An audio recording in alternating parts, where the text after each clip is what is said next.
Welcome to lesson 3. In this lesson, we're going to focus on alcohol and other depressants, which are some of the most commonly used and most underestimated substances that you're going to encounter as a counselor.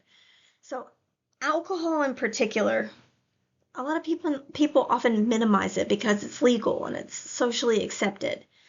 But from a pharmacological and clinical perspective, it carries significant risks. So this lesson is going to help you to understand those risks in a way that's directly applying to your work. And we're going to connect what substances do in the brain to what we're actually seeing in session. And that's going to include intoxication, maybe withdrawal, some mood changes, different behavior patterns. And we're going to learn why alcohol and depressants are some of the most dangerous substances when it comes to withdrawal. This is an area where counselors must be especially careful because when we misjudge the situation, it can lead to really serious medical consequences. We're also going to talk about benzodiazepines and some other sedatives, which are commonly prescribed, but they're frequently misused. And a lot of clients don't understand the risks that are associated with those medicines, especially when they're combined with alcohol. So throughout this lesson, I want you to think about your clients. Think about the ones who say, oh, I only drink, or I only take what my doctor prescribed. Those statements often reflect a misunderstanding of risk. And by the end of this lesson, you're going to be able to respond to those statements with confidence and clarity. You're going to understand what's happening in the body and what to look for clinically, and also how to respond within your role. This is one of the most important lessons in the course because of how frequently these substances show up in our real practice. So depressants, whenever I talk about this with my clients, I say to depress means to reduce. It doesn't mean, oh, I'm sad. So depressants, they're a class of substances that are slowing down the central nervous system. This means that they're reducing brain activity and they're creating effects like relaxation and sedation, and they're also decreasing anxiety, which is why people use them. And that may sound beneficial in the short term, but these effects come with really significant risks, especially when the use becomes frequent or excessive. So depressants, they're going to affect multiple areas of functioning. They're going to impair the person's coordination, and that's going to make it really hard for them to walk or drive safely. It's going to affect their judgment, and so they're going to have like poor decision-making skills. It's going to impact their mood, and sometimes it reduces anxiety initially, but it worsens the depression over time. And these effects are not just temporary. They can have really long-lasting consequences with repeated use. And alcohol is one of the most commonly used depressants, but it's not the only one. There's benzodiazepines like Xanax and Ativan and Valium. Those are also depressants. And so these medicines are often prescribed for anxiety or maybe sleep issues, but they carry a really high risk of dependence and withdrawal. Other sedatives, including sleep medications, they're going to fall into this category as well. So as a counselor, it's important to recognize that clients might not group these substances together. They see alcohol as separate from prescription medications, even though they have really similar effects on the brain. And that can lead to really dangerous combinations and an increased risk. I've heard so many clients say that they mix Xanax with alcohol. It's crazy. But understanding what depressants are and how they work is really the first step in recognizing their impact. And this is going to help you assess the use more accurately and identify any potential risks earlier on. So alcohol is one of the most commonly misunderstood substances in both the general public and clinical settings because it's legal and it's widely accepted. A lot of people don't view it as a drug in the same way that they view other substances. And that creates a significant challenge in counseling because the clients are going to minimize their use or they're just going to fail to recognize the impact that their use has had. And so you're going to hear statements like, oh, I only drink, or I don't do drugs. And these statements, they reflect a disconnect between perception and reality. And from a pharmacological standpoint, alcohol is a powerful central nervous system depressant. It affects multiple systems in the body and is going to carry really significant risks, especially when they're using it regularly. And then another issue with alcohol is that its effects are dose dependent. So that means like the impact increases as the amount consumed increases. A small amount it might produce like a mild relaxation, but larger amounts are going to lead to significant impairment. Like maybe they lose coordination, or they have like memory blackouts, or maybe they even go unconscious. And then we know that alcohol has like a cumulative effect, because the regular use leads to tolerance and dependence, and then that can lead to withdrawal if they stop. So these patterns may develop gradually, and that's going to make it harder for the clients to recognize. And by the time the problem becomes obvious, that behavior may already be well established and hard to quit. So as a counselor, it's really important to approach alcohol use with maybe the same level of attention and concern as the other substances. It doesn't mean you're like being an alarmist, but it does mean that you're being accurate. And understanding alcohol as a high-risk substance is going to help you to assess and respond more effectively. So, alcohol does have a really significant impact on the brain, primarily through like the effects on the different neurotransmitters. And one of the ways that it works is by increasing the activity of GABA. And GABA is the brain's primary inhibitory neurotransmitter. And like I talked about in the last lesson, GABA slows down the brain activity and it promotes relaxation. So that's why alcohol initially reduces the anxiety, and some say that it's a stimulant in the beginning, and then it creates this sense of calm. But the alcohol is going to decrease the activity of the glutamate, which is the excitatory neurotransmitter. And glutamate is involved in learning, memory, and overall brain activation. So by reducing the glutamate activity, alcohol is going to further slow down the brain. And that combination of the increased inhibition and the decreased excitation, that's going to lead to the overall depressant effect. And these changes are going to affect multiple areas of functioning.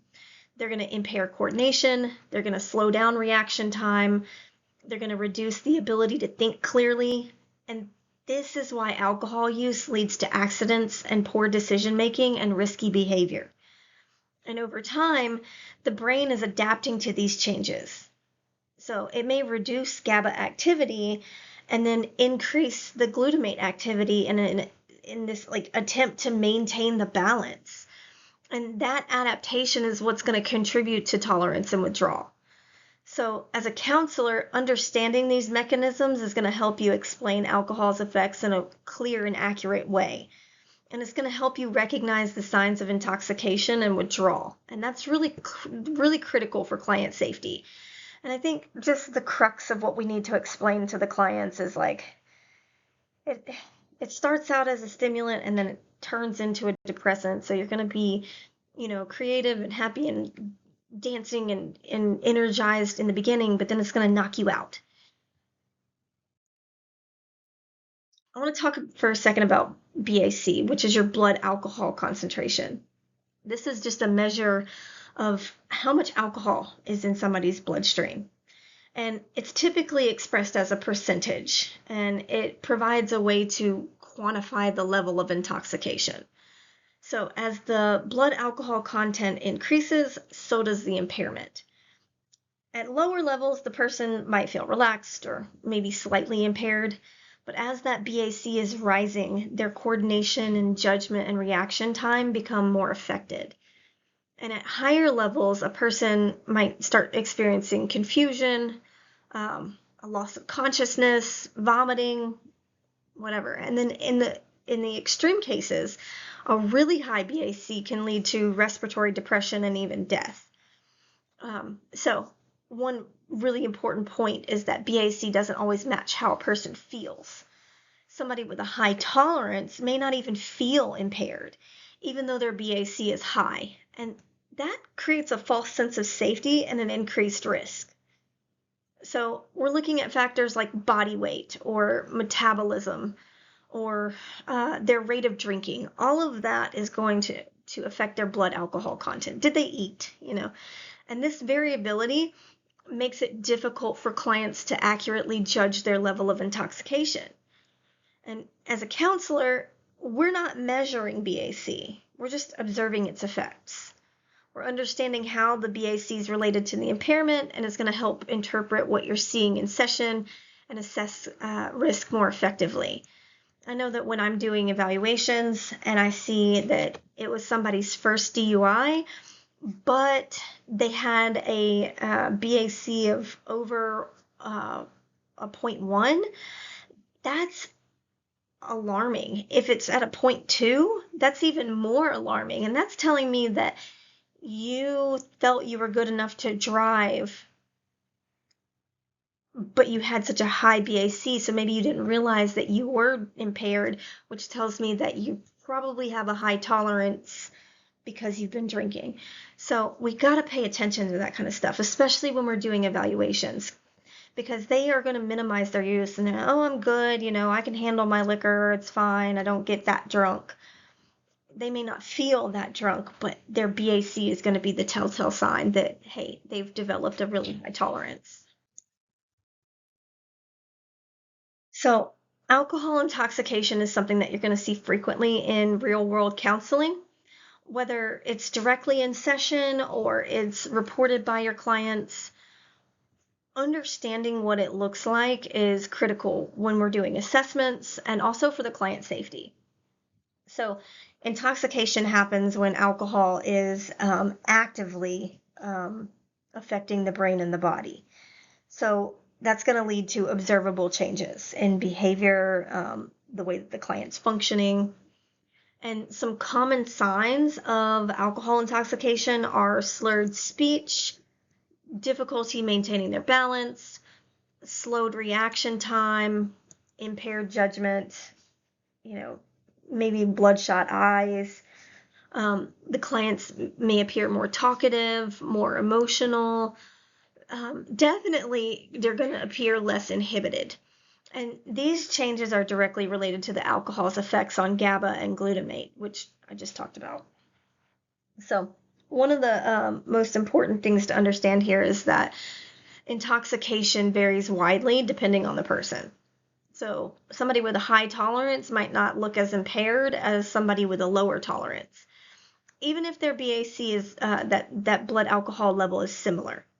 And that makes it really challenging to assess based on just the appearance alone. So as counselors, our role is to observe and document the behavior. We're not diagnosing intoxication. If you suspect that a client is intoxicated, maybe you need to consider whether it's appropriate to continue the session. And you also need to think about safety. How is this client going to leave? Are they at risk? Did they drive here? I've had to tell clients before, like,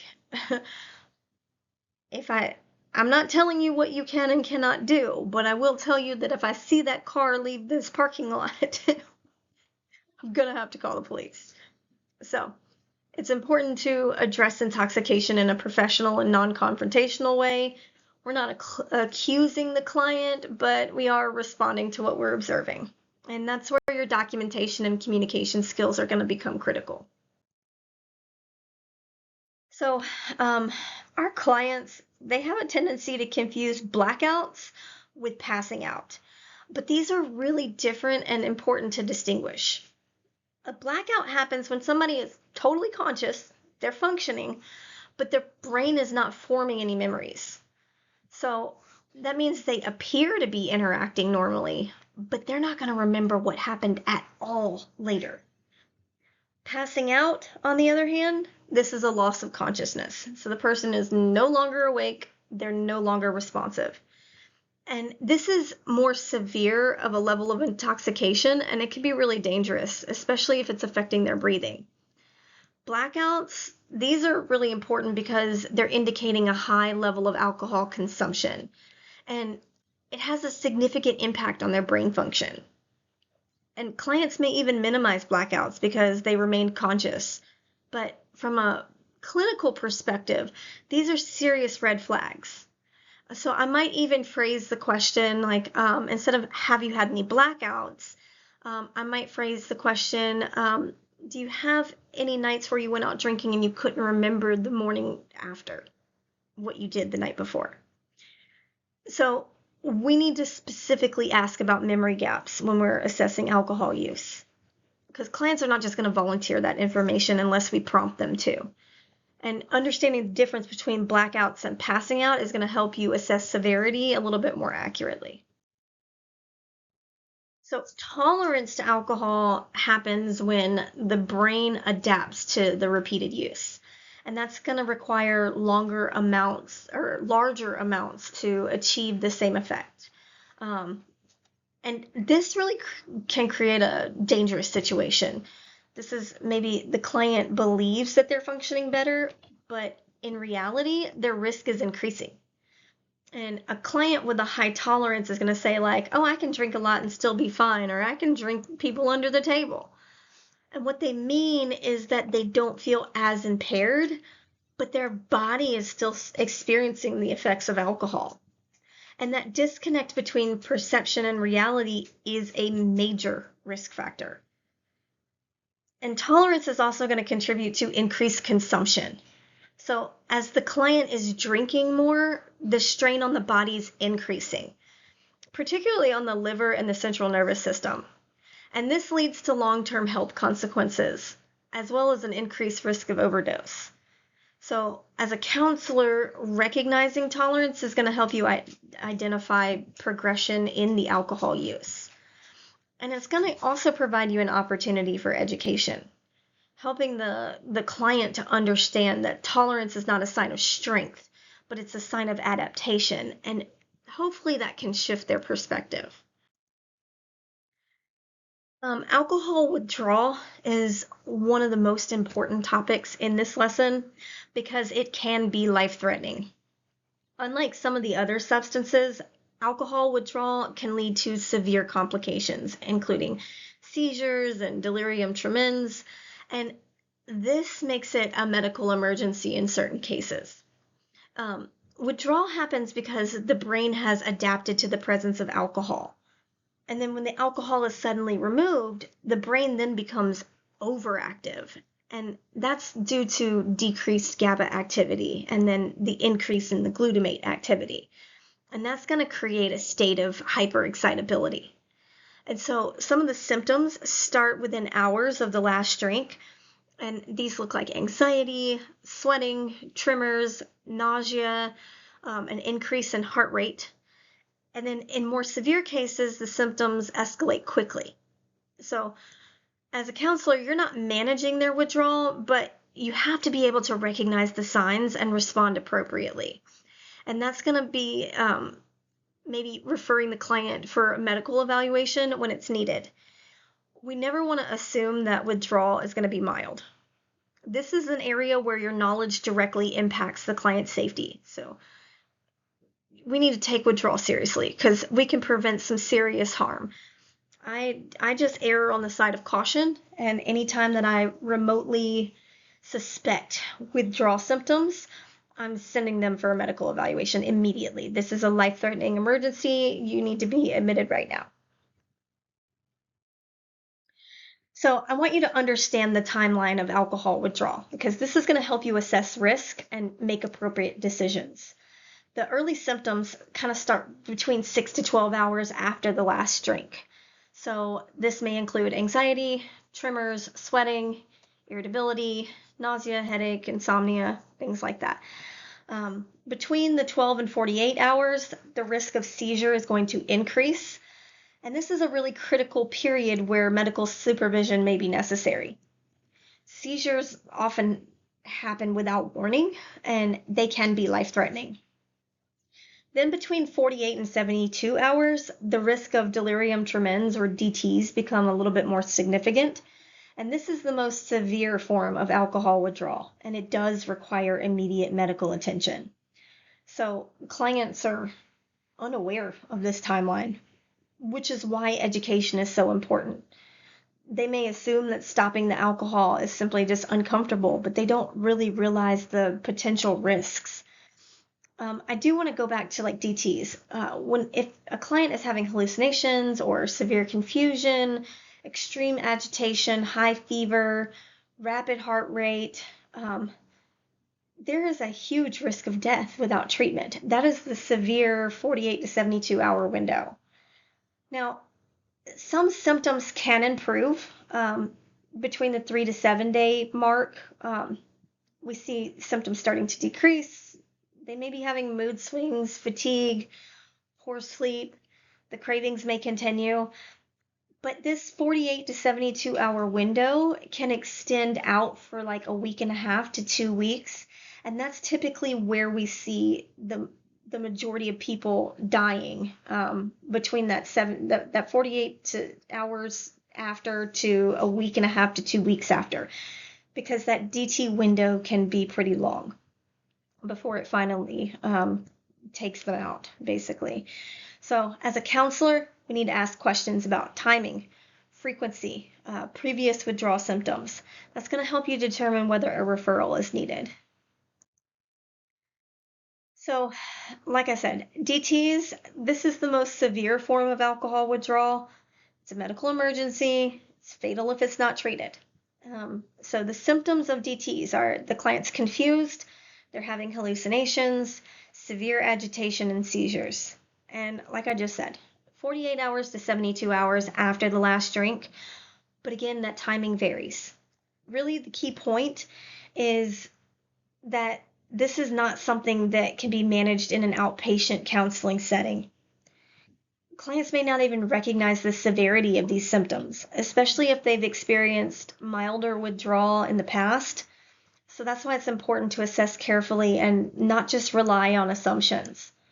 As a counselor, your responsibility is to recognize the signs and ensure the client receives appropriate medical care. And this might involve immediate referral or maybe emergency services.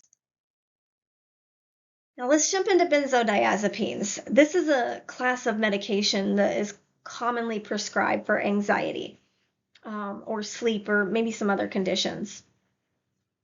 We used to use barbiturates, but there was a more narrow therapeutic index, which means that if they took a little bit too much, their risk of death increased significantly. With the benzodiazepines, we have a wider therapeutic window, so we can kind of go up a little bit more on the milligrams or take it more frequently. So benzodiazepines, these are Xanax, Ativan, Valium, Klonopin, things like that. And they can be effective when we use them as prescribed, but they also can carry a significant risk.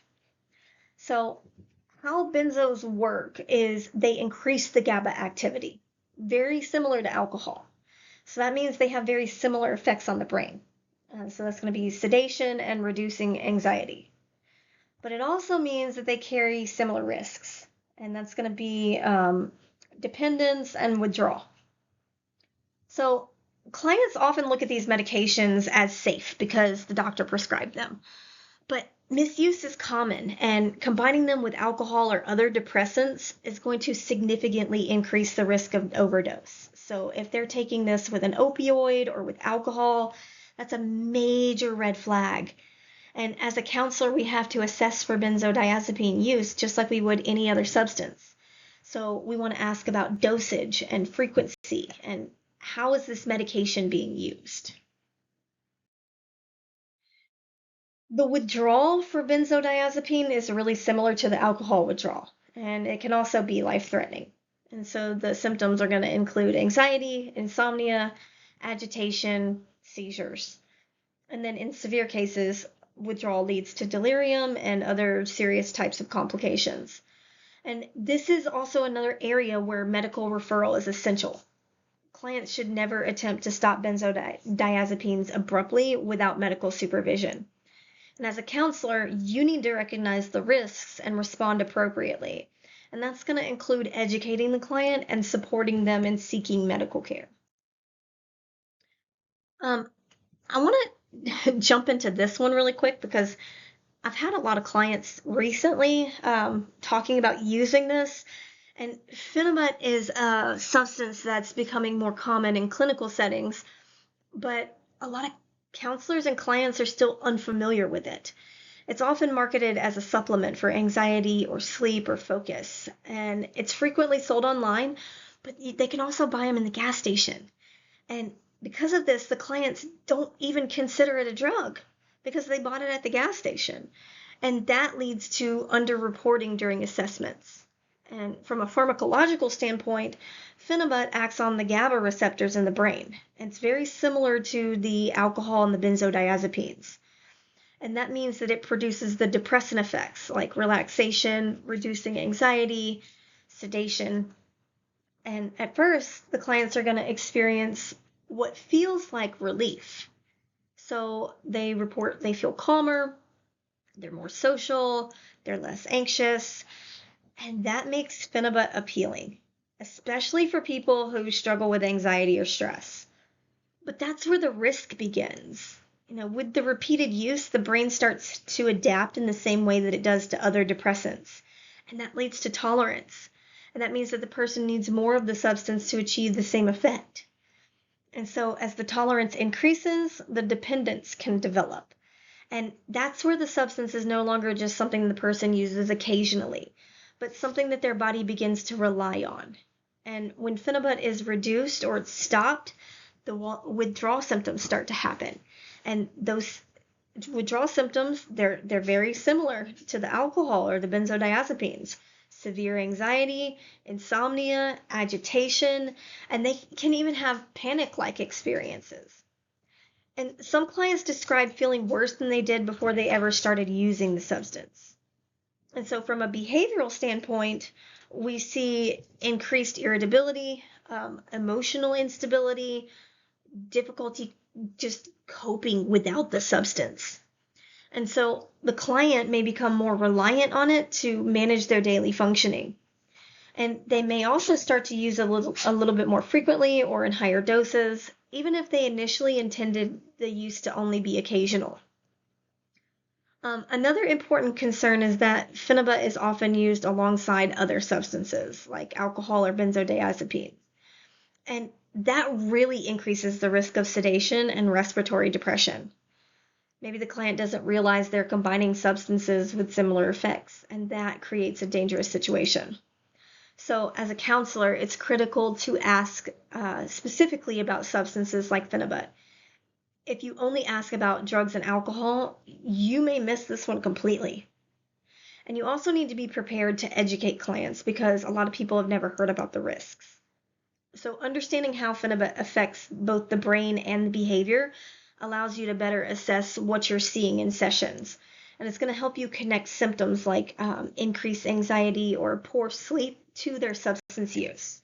This is a clear example of why pharmacology matters in real-world counseling. So polysubstance use, this is one of the most dangerous patterns that you're going to see with depressants, especially when alcohol is combined with benzodiazepine or other similar substances. Both the alcohol and the benzos are going to act on the GABA system. So that means that they're going to both slow down the central nervous system. And when they're using them together, the effects are not just additive. We say they're synergistic. So 1 + 1 doesn't equal 2. 1 + 1 equals 32. This really means just the combined effect is much stronger and more dangerous than just either the substance alone or if they had 2 of the substance, whatever. Clients don't realize what they're doing. They don't think that this is high-risk behavior. They may take a prescribed medication and then also drink alcohol without understanding how these substances are interacting with each other. And it's really common because both of these substances are socially accepted and maybe medically prescribed. And that creates a false sense of safety. And the biggest risk with combining these is respiratory depression. That means that the person's breathing is going to slow down to the point where it may stop. And this can happen really quickly and without much warning. And it's one of the leading causes of overdose in depressant use.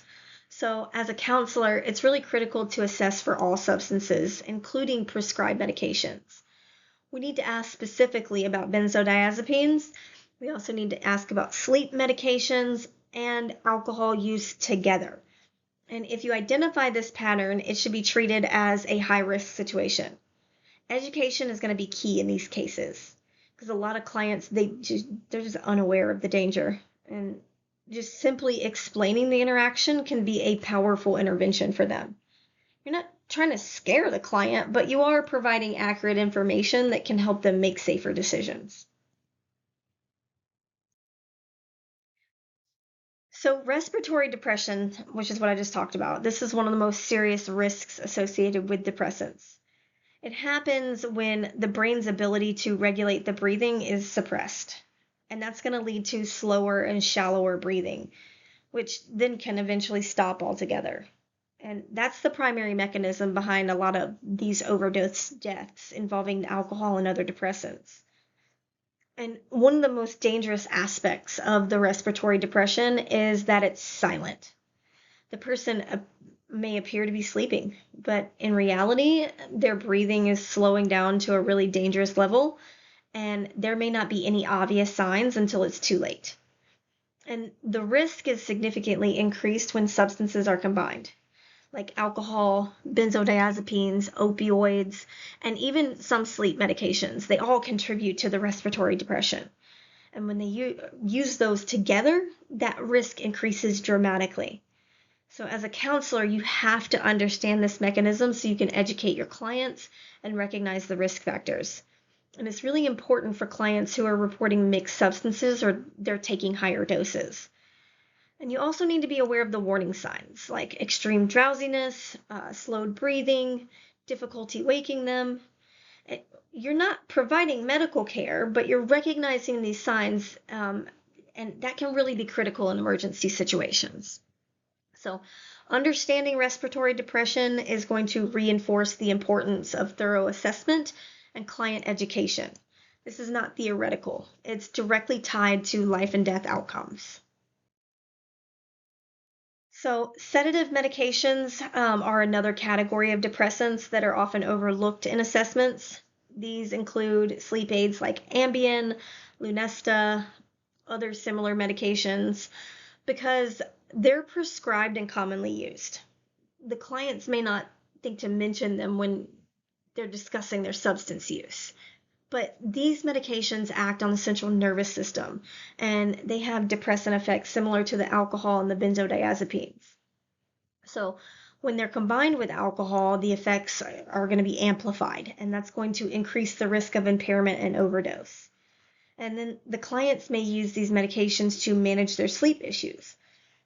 But over time, they're going to become reliant on them. And that leads to patterns of misuse, like taking higher doses or using them more frequently than prescribed. And as a counselor, you need to ask specifically about sleep medications during assessments. This is going to help identify potential risks and really just understand the full picture of the client's substance use. Understanding sedative medications is going to help you connect the symptoms like daytime drowsiness, memory issues, or poor functioning to the substance use. So let's apply what we've learned to a high-risk scenario. Imagine a client reports that they've been drinking alcohol every night, but they're also taking Xanax as prescribed. And they also report that they're having poor sleep, they're feeling tired during the day. And at first glance, this may seem like a common situation, but from a pharmacological perspective, there's several concerns. The combination of alcohol and Xanax is a major red flag. Both substances are acting on the GABA system, and that means that they're both slowing down the central nervous system. And that's going to increase the risk of respiratory depression, especially if they're using them close together in time. And the client's report of poor sleep is also important because we know both substances may initially promote sleep. They're disrupting the normal sleep cycles, and that's going to lead to poor quality sleep even if the client's spending enough time in bed. So as a counselor, you need to recognize these patterns and respond appropriately. And that involves educating the client about the risks, exploring some alternative coping strategies, and then potentially referring them for medical evaluation. And this scenario highlights how pharmacology is showing up in real life. It's not always obvious, but when you understand the mechanisms, you can identify the risk more effectively. So, alcohol has this like really wide range of functional impacts, even when it's not immediately obvious. So, maybe the client experiences difficulty at work. Um, that may look like reduced or decreased productivity. Maybe they have poor concentration or they're absent a lot. And these issues may develop gradually, and it makes it really hard to recognize. Relationships are also commonly affected because alcohol impairs communication. It's going to increase the conflict. It's going to reduce that person's reliability. And the client may not really connect their issues to the substance use, especially if the drinking is normalized in their social environment. Legal issues, this is another potential consequence. So maybe the client gets a DUI or public intoxication charge or other alcohol-related offenses. And those issues are what typically brings clients into treatment, but they're still going to minimize their use. So as a counselor, it's going to be important to explore those areas during assessment. That's going to help you understand the full impact of alcohol use and identify any areas that intervention is needed. Minimization is extremely common with alcohol use. The clients are often going to compare their behavior to others, or they're going to focus on the legality of the alcohol so that they can justify their use. So you're going to hear the statement over and over, everybody drinks, or, everybody else does it, or I only drink. Those are common. And as a counselor, your role is to move the conversation from comparison to impact. Like, I'm not a lush. I still have a job. Like, I do what's required of me. And they're comparing themselves to somebody that they may consider, a wino or something, a homeless person that's just out for alcohol every day. So instead of focusing on how the client is comparing to them or to the other people, just focus in on how does this affect your life? And that approach is going to help the client see their behavior a little bit more clearly without feeling judged. And it's also going to allow you to address the real issues rather than getting stuck in debates about what's normal and what's not. Chronic alcohol use has a significant long-term effect on the body. And as a counselor, you need to understand what these are to fully assess risk and educate your clients. And one of the most well-known impacts is on the liver. Over time, alcohol can lead to fatty liver disease, alcoholic hepatitis, and then eventually 10 to 20% of all heavy drinkers develop cirrhosis. And these conditions develop gradually, which is why a lot of clients don't recognize the seriousness until the damage is already advanced. And alcohol also affects the brain over the long term. So repeated exposure leads to structural and functional changes. And that's going to impact their memory, their learning, their ability to emotionally regulate. And the client is going to present with maybe they're confused or they can't really concentrate. They have difficulty following through on tasks. These are not just behavioral issues. They're connected to the brain functioning. Another important factor is nutritional deficiency. Chronic alcohol use is going to interfere with the body's ability to absorb and utilize nutrients, particularly B vitamins. More importantly, vitamin B1, which is thiamine, and that can lead to additional health complications like neurological issues. Vitamin B1 deficiency or thiamine deficiency can lead to Wernicke encephalopathy, which is like a swelling in the brain. And then if that's not treated, then it leads to Korsakoff syndrome. And that's where the gray matter starts to deteriorate, and it's almost dementia-esque. They've kind of pickled their brain. They've decreased the volume of their brain, so they no longer have that executive functioning. They start confabulation or making up things. their memories is gone. They're having difficulty regulating their emotions. They become extremely irritable and defiant, and um, it's very similar to what happens in dementia. And the clients may not connect the physical symptoms to their alcohol use, especially if these effects are developing slowly. So, as a counselor, you have to help them make that connection in a non judgmental way. That's going to help them increase their awareness and their motivation for change. Understanding what the long-term effects are going to help you communicate the seriousness of their ongoing use. This is not about being like a fear-based message. It's really just providing accurate information that's supporting them making an informed decision. So alcohol has this really complex relationship with mental health. Um, while a lot of clients use alcohol to cope with stress or anxiety or depression, it's often going to make these issues worse over time.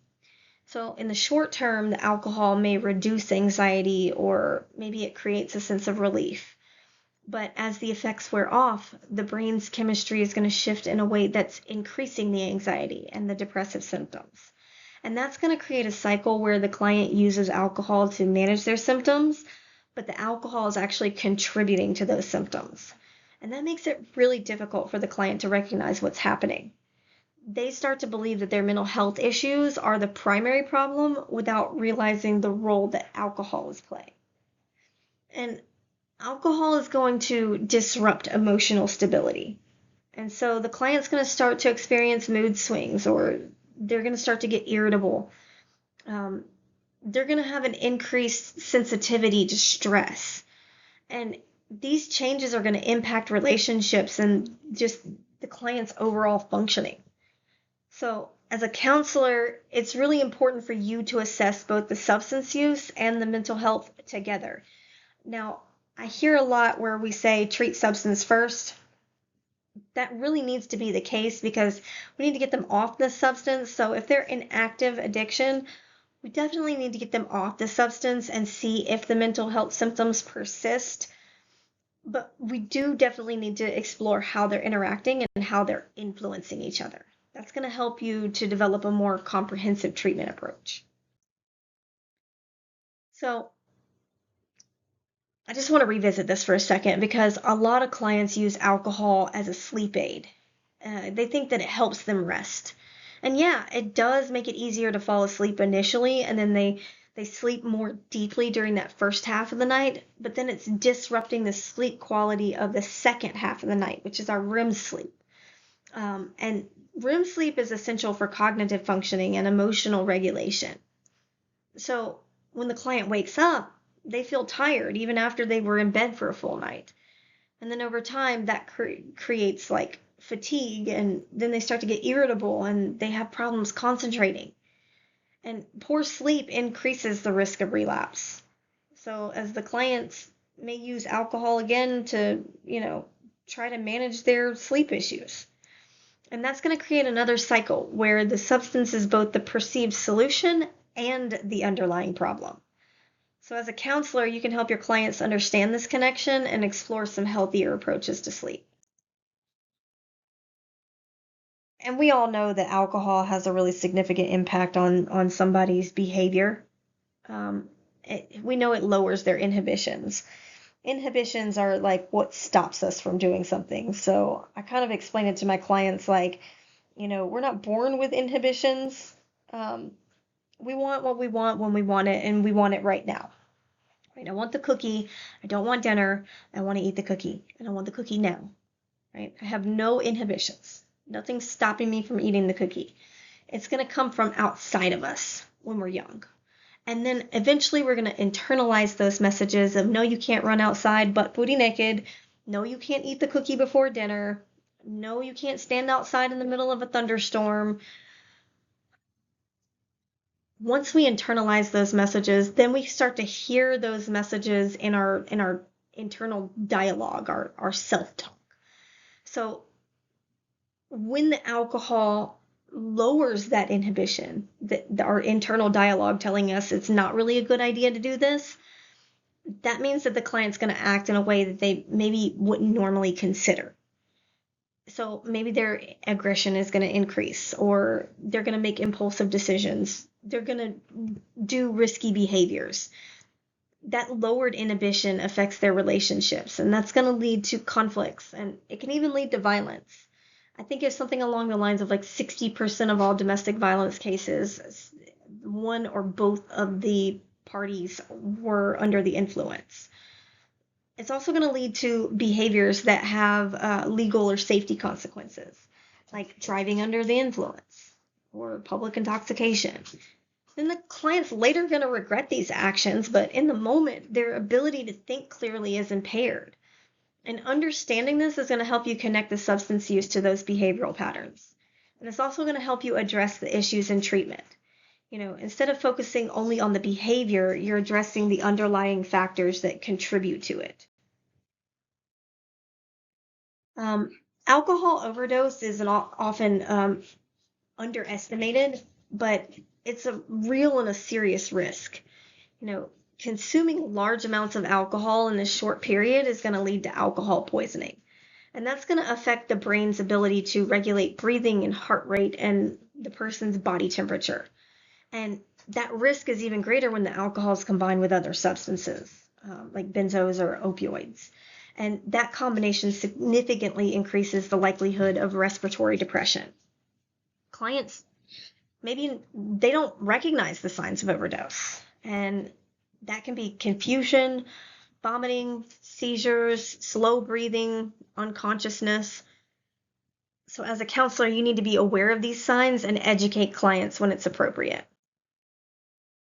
So let's consider a client who began drinking socially, but now they drink every day, and they've developed a little bit of a tolerance. And this progression is really common, and it reflects the brain's adaptation to repeated use. So as the tolerance is increasing, the client consumes more alcohol, and that increases the risk. And daily use is also going to suggest potential dependence, especially if the client experiences withdrawal symptoms when they're not drinking.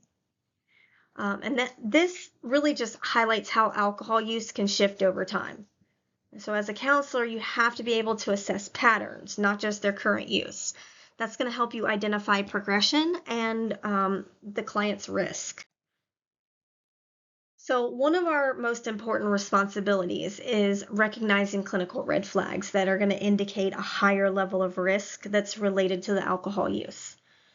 These red flags are not always obvious, and clients may not present them directly, but they're going to show up in patterns of behaviors, certain statements that the client makes, or maybe it's just a subtle disclosure that requires you to listen carefully and assess thoroughly.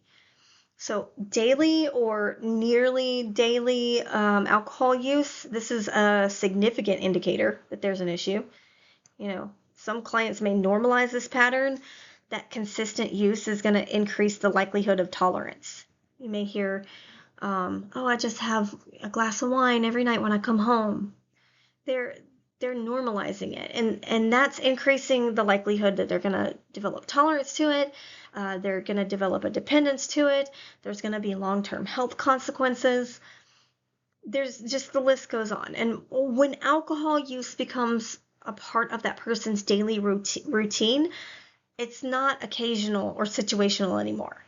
It's integrated into their functioning. Morning drinking, we call this eye openers. This is a critical red flag. If you've ever used the cage, the E in the cage is eye opener. You have to have a little bit of alcohol first thing in the morning to get yourself going. And this often indicates that the client's using alcohol not just for social reasons, but to relieve the withdrawal symptoms or maybe to feel normal. And this is a really strong indicator of physical dependence, and it should always be taken seriously. Withdrawal symptoms, this is another important red flag you're going to come across, because the client's going to say that they feel shaky or nauseous or anxious, or they're not able to function when they haven't had a drink. And it's not just uncomfortable symptoms. That's a signal that a potentially dangerous situation is brewing, and they may need medical attention. Blackouts, period of memory loss, maybe stating that they've passed out, that's going to indicate a high level of intoxication, and it significantly impacts the brain functioning. And maybe the client minimizes those experiences because they remain conscious. But from a clinical standpoint, that's a real concern. And then mixing the medications with other substances is going to significantly increase the risk, especially when those substances also depress the central nervous system. The clients are not going to recognize the dangers of these combinations, which is why assessment and education are so important. And recognizing these red flags is going to allow you to move beyond just that surface level understanding and identify when a situation is going to require a higher level of intervention. That's where your clinical skills and pharmacology knowledge are going to come together in a meaningful way. And then once we do identify the red flags, our response as a counselor is going to become critical. It's not just enough to recognize the risk. We have to know what to do, like how to respond to it in a way that's effective and also appropriate within your role. So the first step is always to ask detailed follow-up questions. We want as much information as possible about this client's substance use. How often are they doing it? How much are they using? What's the timing on it? What's the context? Are they using alone or are they using in groups? And then at the same time, we also need to maintain a non-judgmental tone. Clients are more likely to be honest when they feel safe and not judged. But being non-judgmental doesn't mean being vague or avoidant. We have to be both supportive and direct. So, for example, you might say, I'm a little bit concerned about what you're describing, especially the withdrawal symptoms that you mentioned. Safety always needs to be our top priority. If the client's at risk for a withdrawal, or if they're at risk for overdose, that takes precedence over everything else. And that means pausing the session so that you can address the immediate concern or help the client assess medical or access the medical care. I've had to pause right in the middle and say, you know what? There's not really anything I can do for you here. What you've told me is extremely concerning, and I want to make sure that I help you medically, get you the right medical care before we can continue this, right? Education, that's going to be another key component of our response because a lot of clients don't understand the risks that are associated with their behavior. So we need to start giving clear and factual information that helps increase awareness and support change. And this is really important when it comes to withdrawal and polysubstance use. And then lastly, you need to consider the appropriate level of care. Some clients may require only outpatient support, while others may need a higher level of care. I've had to stop it and say, okay, I'm sending you to detox. Not as bluntly as that, but you get where I'm going. They may need detox or inpatient treatment. So knowing when to refer is a critical part of your role. So your response should always be guided by a combination of your assessment, your knowledge, and your professional judgment. That's where your training and your experience come together to support the client in a meaningful way. So before we move forward, I just want to take a moment for you to check your understanding of the material we covered in this lesson because it was a lot. This is not just about memorizing the information. I want to make sure that you can actually apply these concepts in real-world situations. So I want you to start by thinking about alcohol withdrawal. Can you explain why it's dangerous? More specifically, can you describe what's happening in the brain and the body that's making the withdrawal potentially life-threatening? Then I want you to consider the risks that are associated with mixing substances. Why does combining alcohol with a benzodiazepine or some other depressant increase the likelihood of overdose? I want you to think about how these substances are interacting at the level of the central nervous system and what that means for breathing and overall functioning. Then I want you to review the clinical red flags we discussed. Can you identify them without looking at the slide? And more importantly, can you recognize how they might show up in a client's presentation? These are the types of questions that are going to help you move from understanding to application. So just take a few minutes to write down your answers or just think through them carefully. This process is going to help you reinforce your learning and ensure that you're not just passively absorbing the information. If you find that you're unsure about any of these areas, this is a signal to go back and review. This step is really important because it's preparing you to use this knowledge in your work. The goal is not just to understand alcohol pharmacology, but to apply it in a way that's improving client care and the client's safety. So now I want you to take everything that you've learned and we're going to apply it to a real world scenario.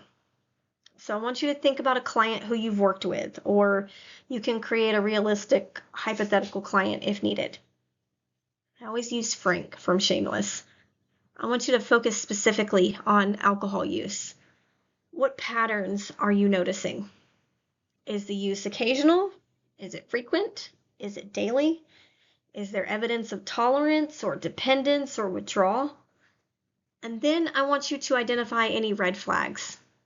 Things like morning drinking, blackouts, hangovers, mixing substances. Be as specific as possible. This is really important because it's going to help you practice recognizing risk in a structured way. Then I want you to consider the potential risks that are associated with the client's behavior.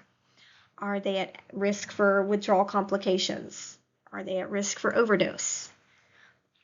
Functional impairment in areas like work or relationships. Are they having issues with those?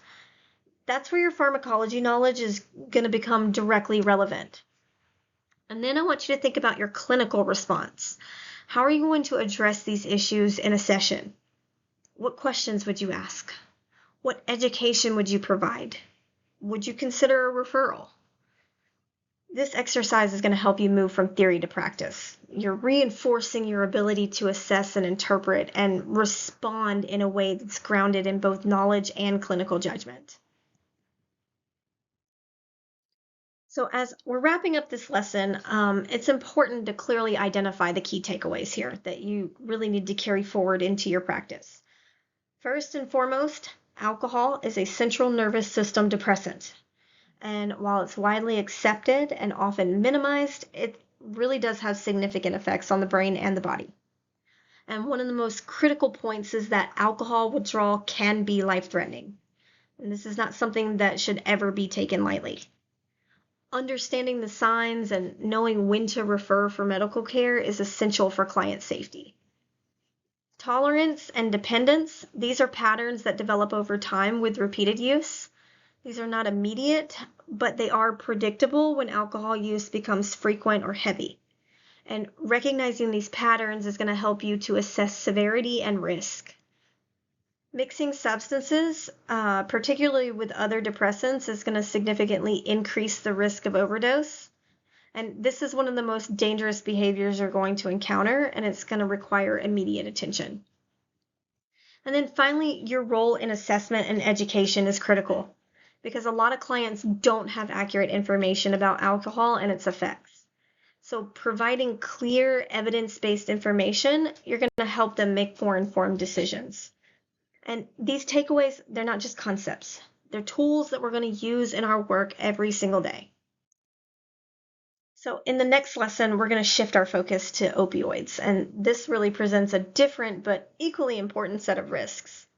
While the alcohol and the depressants are associated with dangerous withdrawal, opioids, they're more closely associated with the overdose risk, and that makes them a critical area for focus for counselors.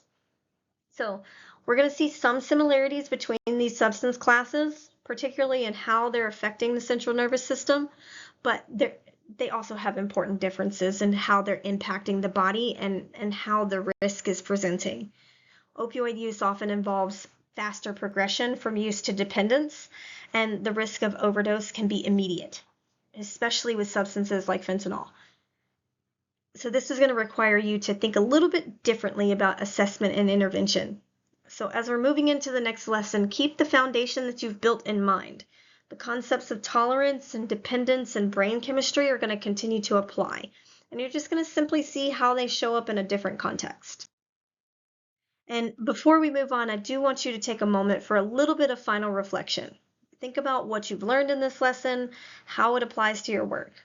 What concepts stood out to you? What information challenged your previous understanding? And then I want you to consider what you're going to apply immediately. That's one of the most important parts of learning. It's not just about gaining knowledge, it's about using it. What are you going to do differently in your next assessment or your next session? Also, I want you to think about what surprised you.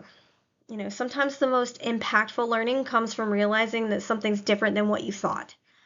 And these moments are important because they're shifting your perspective.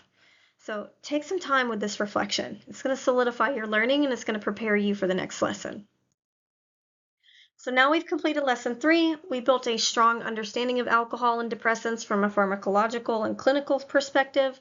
We learned how these substances affect the brain, how tolerance and dependence are developing, and why withdrawal can be life-threatening. We also explored how these substances impact behavior, including decision-making and emotional regulation and risk-taking. These are not abstract concepts. They're things that you're going to see in your clients every day. And one of the most important takeaways from this lesson is understanding pharmacology is going to improve safety. And when you can recognize the risk factors and respond appropriately, you are actively preventing harm. And that's one of the most important roles that you have as a counselor. So now you have a strong foundation for our opioid lesson. We're going to build on what we learned and apply it in a different set of substances with their own unique risks. So just take a moment to recognize the progress that you've made. You're building a very high level of knowledge that's going to directly impact your effectiveness as a counselor. So when you're ready, just move on to the next lesson and continue building on this foundation.